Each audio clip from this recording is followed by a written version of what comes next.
Hello and welcome to Let's Chat. My name is Valerie Costa. I'm your host, and today we're here with Steve Mendoza from InConcert Sierra. Welcome, Steve. Hi, Valerie.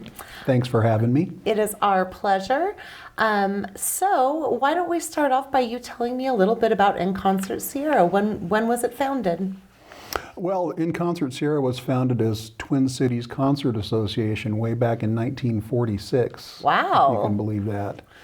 And it's gone through several different incarnations since then, and currently InConcert Sierra. And I'm also part of the Sierra Master Chorale, which is an organization underneath the InConcert Sierra umbrella. So why don't you tell me what the purpose of InConcert Sierra is, and then we can move to Sure. Sierra Master Chorale. InConcert Sierra. InConcert Sierra, we're a classical music presenter in the area. Our season runs typically from September through May, and we have what we call our third Sunday concert series. And they're presented at the Seventh-day Adventist Church out in Grass Valley near Union Hill. Okay. We've had a great relationship with SDA. All of our concerts are there on a Sunday afternoon at 2 o'clock, and it's become like clockwork. Everybody knows third Sunday, 2 o'clock, there's going to be a concert there. Oh, that's wonderful. Our artistic director, Ken Harden, has been there for years, and he's developed great relationships with different artists, worldwide artists. So we get world-class musicians coming to Grass Valley, which is pretty unique and pretty special for this area. Who are a couple of the biggest musicians that we've had come through? Well, Joshua Bell is huge. Okay. And several different pianists that have won the American Pianist Association awards. Wow. All the award winners, we typically book them the year or the year after they win the award. Okay. So world-class musicians of all types. Well, that's exciting. It's very exciting. And so you also mentioned the Sierra Master Chorale. Tell me a little bit about that. The Sierra Master Chorale was, let's see, that's been around since 2008 actually, is when it was founded. It was born out of the choir class at Sierra College. Ken Harden was teaching that class. And when that class came to an end at the college, the group was so enamored with singing and with Ken Harden as a teacher and mentor that they decided to start the Sierra Master Chorale. And Ken was the artistic director and choral director from 2008 until 2019, when we hired Allison Skinner, who is from Davis, California. She has a master's in music and has been a choral director for a long time. She directs the Davis Chorale as well, so she commutes back and forth. But it was really a seamless transition from Ken to Allison. Oh, that's She's nice. wonderful, wonderful. It was very hard to replace Ken, but when we found Allison, we knew we had the right person. Oh, that's great. It's hard. Those are some big shoes to fill. Definitely, definitely. And so I know just from having gone to them that you put on exceptional holiday concerts with Sierra Master Chorale. Do you have any other concerts throughout the year, or do you just focus on that big, amazing holiday concert? Well, the Master Chorale has two major performances each season. Okay. One in the holidays in December, typically 17th and 18th, right around there, and then another concert series in May. So there's two shows for each. There's two holiday concerts and then two spring concerts. Okay. And I'm assuming that the material changes. Do you go with like a certain composer for the spring concert, or? Sometimes it's themed. Generally, it's a mixture. Okay. Several different composers. That's part of the choral director's job, is to develop the program and introduce the music. And the chorale rehearses for 13 weeks prior to the performance. So it's a very somewhat intense rehearsal schedule, but it's a lot of fun at the same time. You learn a lot. I know personally, I started in the chorale in 2016, and I come from a rock and roll background. I sing with a rock and roll band. Oh. So I enjoyed classical music when I was younger, but I can't say I was a huge fan. But the bass player in our band was in the chorale, and he recruited me to come audition. And I finally did, and it was the best thing I could have done. I've enjoyed it so much, and so much of what I've learned with the chorale, I apply to my rock singing as well. Well, so now I need to ask, even though it's not about InConcert Sierra, what's the rock band? Sons of Boogie is the Sons name of of our Boogie. That band. sounds like fun. I'll have to go check that out sometime. We're a I'm more of a dance rock and band. roll girl than a classical girl, but I appreciate a good classical performance as well. But Yes, my taste for classical music has developed since I've joined the chorale. I've got much more of an appreciation for it now. And I would encourage any other rock singers out there, if you feel inclined to audition for the Sierra Master Chorale, you should. You can just go to InConcertSierra.org, and there's a place under the Chorale tab where you can sign up for an audition and come out and sing with us. It's just great fun. are auditions held throughout the year, or are there certain times? There's certain times. Okay, and I'm sure that'll be once on the you website. fill out the form online, you'll get contacted in Okay, terms of so when the you can fill out the auditions form are. anytime. Anytime but at they all. will contact you when it's time to come audition. Yes. Oh, that's a good. It's a good way to do it, actually. Yeah. Sometimes you like, oh, I meant to fill that out and then I forgot. But if you do it when you think about it, then you're set for your Absolutely. audition. Okay. Now, we've had as many as 75 singers. Wow. So it's a community chorus, Mm-hmm, men and women. And, COVID hit us like everybody else. Yes. And our numbers kind of went down during COVID, but we struggled through. We made it. We kept singing, albeit in a very safe way, because singing was one of the more at-risk Yeah. Well, activities yes. during COVID. Yes. That makes But sense. since we're kind of on the downside of COVID now, our numbers are growing back up to pre-COVID levels. Oh, that's wonderful. But we're always looking to recruit new singers. Okay. So And do you have any kind of youth programs that you take part in? InConcert Sierra is really got a very strong education element to it. One of the things we do are what we call our third grade concerts, where one of the performers that come for our Sunday shows will stay over on a Monday, and we'll bus all the third graders in the county to the Seventh-day Adventist Church, and there'll be 2 concerts on that Monday, put on by the performer who performed on Sunday. That's So it's a exciting. wonderful program. We've got Musical Mondays, which takes place at the library near the Rood Center. Okay. And it typically takes place over lunchtime, and local musicians come and play music. Families gather, people bring their kids, bring a picnic lunch. And one other thing we do, which is very important, is the Young Composers Project. Mark Vance works in our education department, and he works with, this season he has 11 students, and typically teenage students. And what they do is they pick a theme at the beginning of the course for that year, and they'll develop a piece of music. They'll actually compose a piece throughout the course of the season, and then that piece will be performed by professional musicians at the end of the semester. Oh, that's exciting. So it's a wonderful program. It's been going on for a long time, and typically that group will also have a chance to interact with some of the professional musicians that come through Grass Valley. Oh, that's exciting. So it's education is of utmost importance to InConcert. Got to keep those future musicians and singers Absolutely. coming. You got to restock Absolutely. the. That's right. Restock. Both the audience and from a performing Yes, standpoint. yes. It's And- wonderful to see. The kids are so talented and so excited about what they're doing. It's really refreshing. Yeah, that is. And if I'm not mistaken, you are in the process of developing a new home for Yes. InConcert Sierra, and I would be remiss if we did not get to that, because that's a big deal, and I believe you're probably taking donations at this point. Oh, yes. So, but to first tell us about that. Okay, well, we've been looking for a new home for probably the last 10 years. And it's been hard to find just the right place. But about a year and a half ago, we found a building just up here in Whispering Pines. It was the old Grass Valley Group office building. It's a 42,000 square foot facility. So there's parking. There's parking, yes.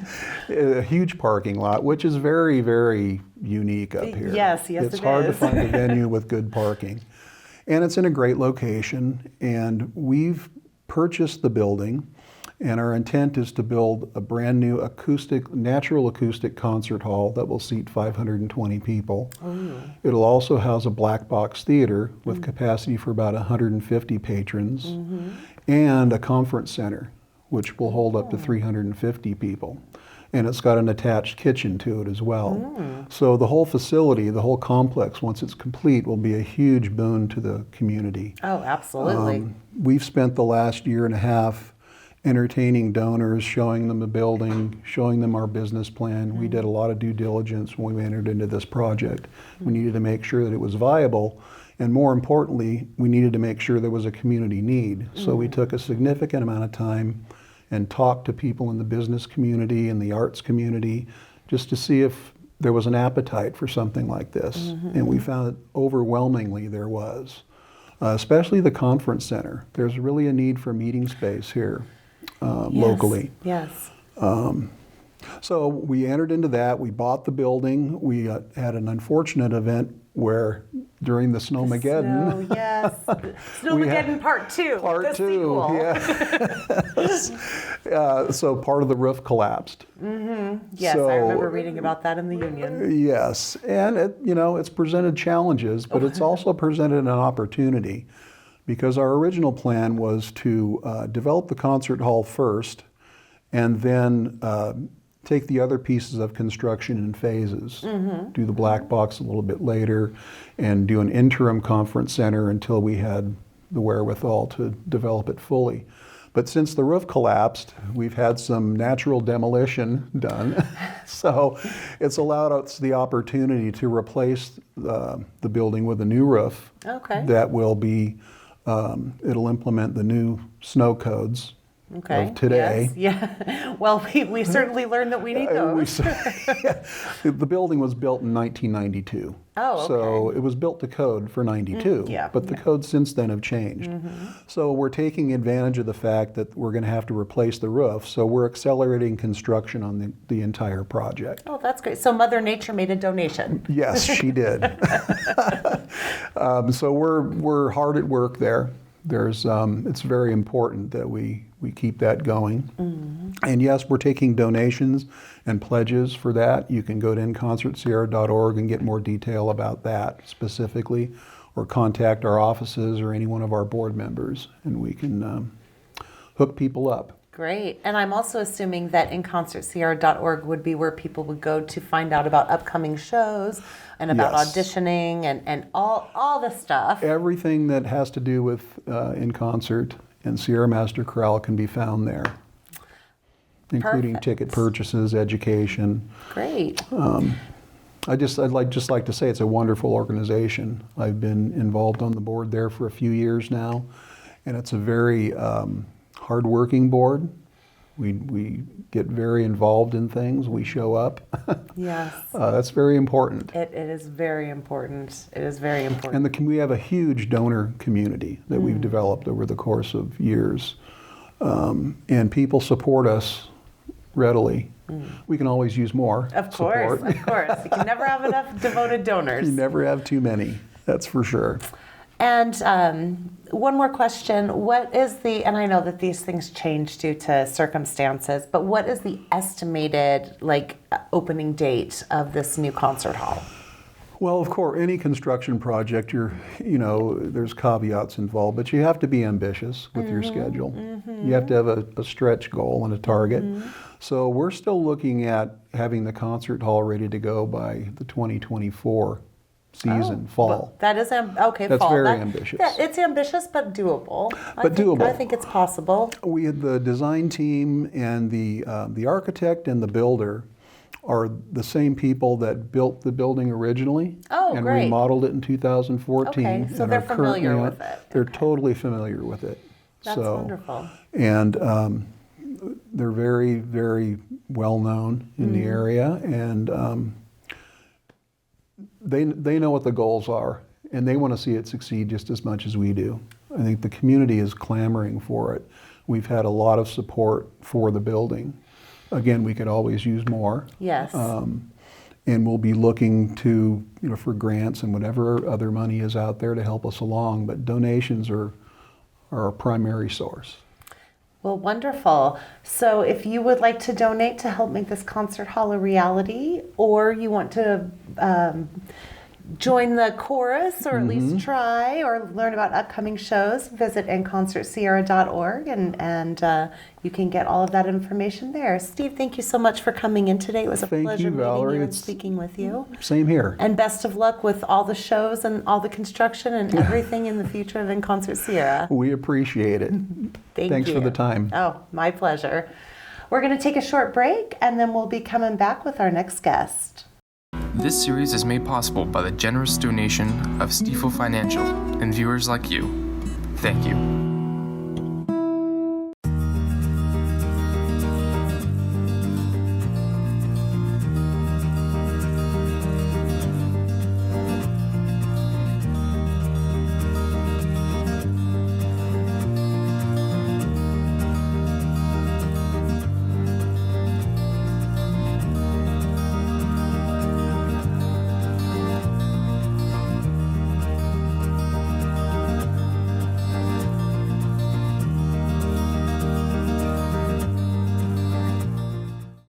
Welcome back to Let's Chat. Once again, I'm your host, Valerie Costa, and I'm sitting here now with Cody Rice from One Source Empowering CareGivers. Welcome, Cody. Hi, Valerie. Thank you for having me. I really appreciate it. My pleasure. So, tell me about One Source Empowering CareGivers. What do you do? Yeah, we were established in 2014, and our primary focus is the in-home caregiver. We provide respite services about 4 hours a week. Our volunteers come in and provide caregivers with time to take a break and focus on self-care. A lot of times they put themselves second, so we want to focus on empowering them, as our name suggests. Do you have any education programs that let the caregivers who might feel guilty about taking time for themselves know why it is so critical to do so? We just started a new program called The Journey of Caregiving with Eliza Renwick. She comes once or twice a month into the office, but her program is in her own home. She invites caregivers to come and learn not only technical abilities like transferring from the commode to a wheelchair or what have you, but also a focus on self-care and a focus on brightening the outlook of the caregivers. A lot of times they feel isolated, they feel alone, and they're watching their loved ones decline. And it's a really sad situation. We try to bring hope and bring a sense of care and loving to them so they don't feel like they're doing it all on their own. And that's so important because people need people. Yes. Even if they're loner people, we still need someone to know that we are seen and we care. So that's really important. And you had mentioned that you were established in 2014. Who established the organization and why? Donna Raveley, she was a caregiver herself. She was working with a family. The care recipient was terminal, and they came up with an idea for a business. We call it The Promise. After he passed, she took it upon herself to really go forward with it, and here we are today, still continuing on with that promise. That's wonderful, and what a great promise to make and to keep. And currently, how many caregivers do you provide support for? Right now, we provide support between 25 and 30 caregivers, but our waiting list is huge. Through the pandemic, we had an increased demand for services, right, along with our volunteer base kind of dropping. So we're working to get back to that. We need volunteers badly. If you're interested in volunteering, please visit our website, www.empoweringcaregivers.org. And so if one wanted to volunteer and signed up to volunteer, what kind of training and time commitment would that involve? Yeah, it's 6 hours, one day. You come into the office. We're working on building online training modules. But as of now, you come into the office one day and We'll get you fully certified as a volunteer care specialist, which is just our program was developed with medical professionals along with caregivers. We have a very extensive training program, a nice binder full of stuff. Because also through our respite care, it's non-medical, so it's hands-off. We're just there to provide companionship and support. Companionship and support is so important, and that tends to get lost in those moments where people are so focused on like the physical health, but that companionship and support is so important for the emotional and mental health of both the patient and the caregiver. So that's wonderful. Do they just sit and talk with them? Do they play games? Play games. I'm assuming that it varies from person to person, but what is a Definitely. typical visit? We have a like? volunteer who every time he comes, he brings a model car and builds models with the care recipient. Other times, go for walks. We spend time, we play board games. Whatever we can do to make sure that the caregiver can take a break and that the care recipient is comfortable and happy. So, Well, that is absolutely wonderful. And what else should the community know about One Source? well, we're primarily funded by private donations. So if anybody's interested in donating, they could text OSEC to 44321 or visit our website, again, empoweringcaregivers.org. Beyond that, we offer support groups for caregivers online. Our peer-driven support group has grown, and it's created a little community of caregivers who can share their experiences and not feel so alone. Oh, that is wonderful. And so if you are in a position where you're either a caregiver or you know a caregiver, make sure to let them know about onesource.org. Was that it? It's empoweringcaregivers.org. Empoweringcaregivers.org. That's a much better name because it tells you exactly what you're doing Yes. in the title. Empoweringcaregivers.org. Make sure to check that out. Give if you can. Volunteer and help somebody who is at a point in their life when they could really use it. Thank you so much for coming, Cody. It Thank was you for such a having me. pleasure to learn more about what you do and how we can help. Awesome. Thank you so much, Valerie. Thank you. Appreciate it. This has been Let's Chat. Join us next month and we will see you then.